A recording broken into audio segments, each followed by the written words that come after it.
Yo les terriens, ici Sweep et j'espère que vous allez bien. Aujourd'hui, je vais vous parler du tribunal vivant.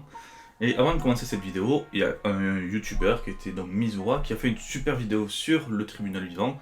Je vous invite à la regarder parce qu'aujourd'hui, on va surtout un peu plus entrer dans le sujet, mais lui a déjà bien résumé si vous voulez comprendre à peu près ce qu'est le tribunal vivant. Mais pour faire simple, le tribunal vivant, c'est une entité qui est capable, qui a été créée, de juger et de protéger le multiverse. Dès qu'il y a un conflit entre plusieurs entités, c'est le tribunal vivant qui va tout simplement départager le truc, dire qui a raison, qui a tort, et donc leur dire d'arrêter, tout simplement.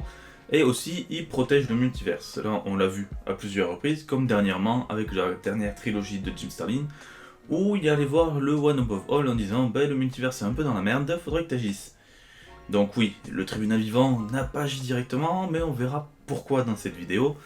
Mais en tout cas, il a le rôle de protéger le multivers et de protéger aussi son univers en soi.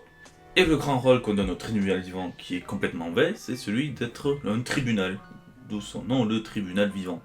Mais ouais, il faut savoir que cette tâche, en fait, il n'est pas le seul à le faire. Effectivement, lui, c'est le grand patron, il juge toutes les affaires cosmiques, les problèmes entre entités, quand il y a de gros dangers pour un univers, mais sinon, en dessous de lui, il y a ce qu'on appelle les magistrati. Les deux agissent donc dans la chambre des étoiles, et le rôle des magistrati, comme il a été dit, c'est qu'ils ont le rôle de juge, juré et bourreau. Ah non, ça c'est Dredd. Non, en fait, ils ont le rôle de juge, juré et avocat. Tout simplement, ce sont des sortes de juges, d'avocats, de représentation, pas de la loi, parce qu'il n'y a pas de réelle loi cosmique, qui doivent juger les conflits cosmiquement, mais pour des choses plus petites. En effet, on utilise les magistrati pour régler un problème entre races, des fois de ce qui est passé entre personnes, parce que j'ai trouvé ça bizarre, mais ils jugent les petites affaires, et même les magistrats, pour vous donner une idée, ils sont là pour légaliser, surveiller, et veiller qu'il n'y ait pas de triche, dans des jeux comme dans des jeux de sport, des combats, tout simplement, lorsqu'on voit les magistrats, on en voit un qui est là pour juger et surveiller en combat de boxe. Donc les magistrats, ils sont là, une représentation cosmique de la loi, ils sont là pour juger les choses, mais ils font plutôt pas mal de choses à côté. Chose intéressante avec les magistrati, c'est que, il est dit que tout avocat rêverait, donc quand je pense avocat, je me dirais peut-être même juge, mais rêverait un jour de pouvoir être magistrati, parce que c'est un peu le sommet d'une carrière. En fait, si t'es tellement fort, tellement humble et tout ce qu'il faut, si tu fais ton job à la perfection, tu as des chances de devenir magistrati. Ce qui signifie donc que les magistrati, tout le monde peut plus ou moins le devenir. Bon, en même temps, c'est ce qui se passe un peu dans un épisode de She-Hulk, elle prend le rôle de magistrati pour juger des affaires, pendant un épisode, mais elle le fait. Et deuxième chose intéressante, les magistrati et aussi de la chambre des étoiles, comme je l'ai dit, ils traitent des petites affaires. Donc leur tribunal qui est dans la chambre des étoiles reçoit plein de races, plein de personnes, ce qui veut dire que c'est une dimension où tout le monde va. C'est un truc qui est connu de tous, même si au départ personne ne connaissait, mais ça semble être un truc complètement commun. C'est pas un truc comme le tribunal vivant qui ne juge qu'avec les entités et qui est donc aussi dans une dimension à part.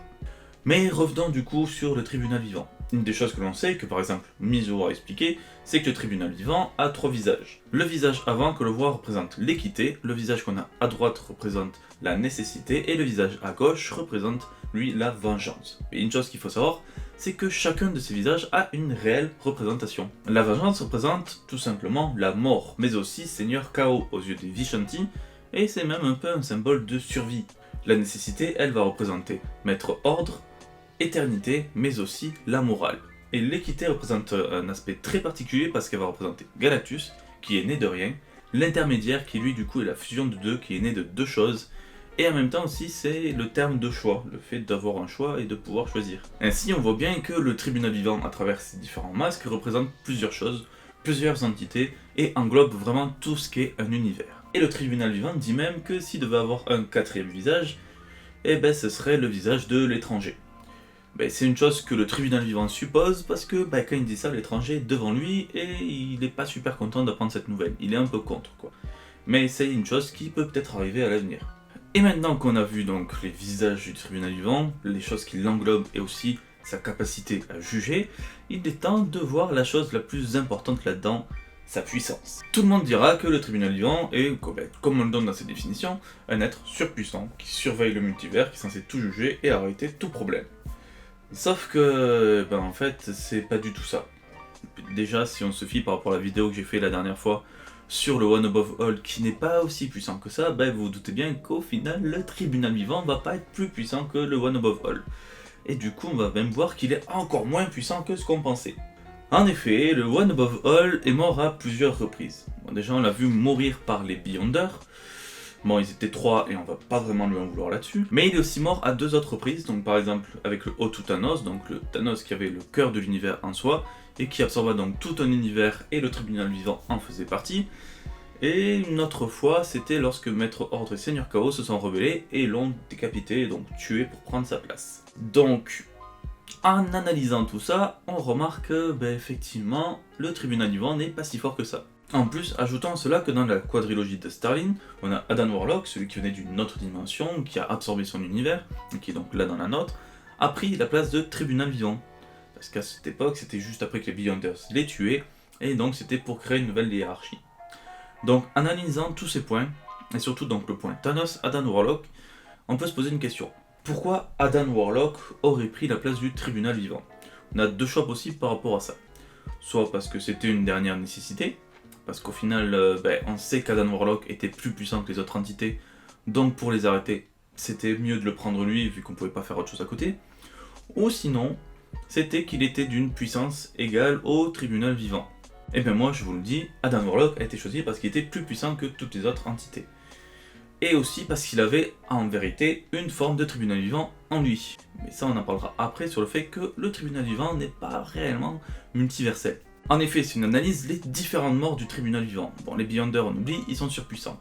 On a Thanos, qui a la force d'un univers, parce que le cœur de l'univers c'est un univers, il a réussi à battre le tribunal vivant. On a Adam Warlock, qui a la force d'un univers en lui, qui a réussi à prendre sa place. Et surtout, on a Maître Ordre et Seigneur Chaos, qui a réussi à le buter. Donc c'est une grande question à se poser. Une entité qui est censée donc juger toutes les entités, peut-elle être inférieure aux autres entités? Ce que je veux dire, normalement, il est censé être plus puissant que tous pour les stopper. C'est-à-dire, s'il y en a qui commencent à faire des conneries, donc la commande d'ordre, tu y vas et tu les stoppes. Mais si on regarde bien, vu qu'il a suffi de 2 entités pour le tuer, le tribunal vivant n'est pas si puissant que ça. Et ça paraît logique déjà dans la base. C'est pour ça qu'avec Thanos, qui possède la force d'un univers, a réussi à le vaincre.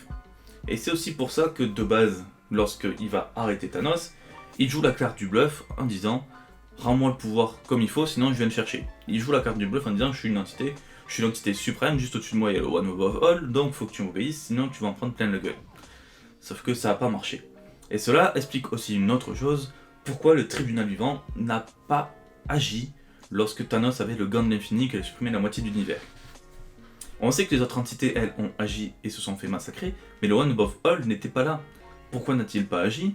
Sans doute, à mes yeux, tout simplement parce qu'il ne pouvait pas arrêter Thanos. Et pour ceux qui se demandent, non mais tu dis n'importe quoi, Sweep, parce qu'on sait très bien qu'après, plus tard, il a réussi à supprimer la liaison entre les pierres pour qu'elles ne fonctionnent plus entre elles. Oui, il a fait ça, c'est vrai, il est au-dessus des pierres d'infinité, mais il est en dessous de la puissance liée. Parce qu'en effet, Adam Warlock laisse le tribunal vivant supprimer donc la liaison, faire ça. Il laisse le jugement se faire, il se rebelle pas. Mais je pense que Thanos, lui, aurait très bien pu stopper le tribunal vivant. Ainsi, niveau puissance, le tribunal vivant est pas si puissant que ça. Il possède la puissance d'une entité basique, ou peut-être d'une entité et demie. Parce qu'il s'est fait battre par 2 entités, donc on peut se dire qu'avec une entité et demie, c'est son niveau de puissance. Mais il n'est pas si puissant que ça. Ainsi, le choix d'Adam Warlock, qui pouvait donc battre toutes les entités, était plus logique, parce qu'il avait la puissance de toutes les entités en lui, y compris donc celle du tribunal vivant, mais de Maître Ordre, d'éternité. Et le cas de Thanos avec le cœur de l'univers, c'est pareil, le cœur de l'univers, ça rassemble tout ce qu'il y a dans l'univers, y compris le tribunal vivant. Oui, vous avez compris où je veux en venir, le tribunal vivant n'est pas multiversel. Plutôt plus ou moins. En fait, pour comprendre ce qu'est le tribunal vivant, on va prendre un autre exemple d'être multiversel mais qui suit la même logique, le phénix et donc la force phénix. Le phénix, on le connaît tous, donc c'est le symbole de la vie et c'est surtout un être multiversel. Il est là dans toutes les dimensions, il était là même avant l'univers en soi, parce que avant cet univers il n'y avait pas une éternité, donc dans l'univers de Galactus c'était pas éternité qui était, c'était un autre, c'était The Sentience of the Universe, donc après on a eu éternité, mais la force phénix était là bien avant donc l'univers actuel qu'on connaît. Et surtout, c'est un être qui est multiversel, qui est là dans tous les univers, sauf qu'elle n'est pas dans le même état dans tous les univers. En effet, la force phénix, on la connaît sur 3 états. soit elle est donc en phénix, comme on le connaît, soit dans un autre, soit dans l'état d'un œuf. Mais en fait, si elle est dans un autre ou dans un œuf, et qu'on voit des récits d'autres univers, ben, le phénix, il sera toujours là dans l'univers à se balader, ou dans un autre hôte. Ce qui fait que l'entité possède plusieurs corps. Par contre, elle doit sans doute posséder une seule personnalité, un seul esprit, qui contrôle plusieurs corps. Pour le tribunal du vent, ça doit être pareil, ou ça doit être plus ou moins pareil. Soit c'est donc plusieurs tribunaux vivants qui existent dans tous les univers et qui n'ont qu'une seule conscience, soit ils ont tous leur propre conscience, mais ils sont tous liés, ce qui fait qu'ils prennent des décisions par rapport à tout ce qu'ils voient et tout ce qu'ils savent. Ce qui serait aussi donc le signe en même temps, s'ils sont tous liés ou qu'il n'y a qu'une seule conscience, qu'il est l'omnipotence, l'omniscience de voir tout ce qui se passe dans le multivers. Mais si tu tues un tribunal vivant dans un univers, ben celui de l'univers à côté sera toujours présent. Et oui, parce que si on prend qu'un tribunal vivant pour tout le multivers, ben déjà s'il crève, c'est mauvais signe pour la stabilité du multivers. On l'a vu donc avec la destruction du multivers en soi, mais surtout, en fait, il y a un être déjà qui est présent dans tout le multivers et qui n'est pas si puissant que ça, c'est le One Above All. Donc forcément, on peut pas avoir un tribunal vivant qui est tout juste plus puissant qu'une entité basique, gérer tout un multivers. Donc je pense vraiment, à mes yeux, que le tribunal vivant possède plusieurs corps, un seul esprit ou plusieurs esprits liés, ça je sais pas vraiment, vu qu'on sait très peu de choses sur le tribunal vivant, mais donc si on récapitule vite fait, il est un tribunal capable de tout juger, oui, dans chaque univers, sur tous les trucs, il juge tout, il protège le multivers, oui, à travers donc son rôle, protéger les univers, le multivers en soi, c'est son rôle, il est surpuissant, et du coup, non, voilà. Ainsi, j'espère que cette analyse vous a plu, en fait elle est très liée à celle du One Above All, comme on l'a vu si le One Above All n'est pas si puissant que ça, le tribunal ne peut pas l'être vu qu'il est en dessous de lui, et on comprend bien qu'à travers tout ce qu'il a subi, qu'il n'est pas vraiment puissant du tout. Donc j'espère que cette vidéo vous aura plu, on se retrouve plus tard donc pour une prochaine vidéo, ciao tout le monde et à la prochaine.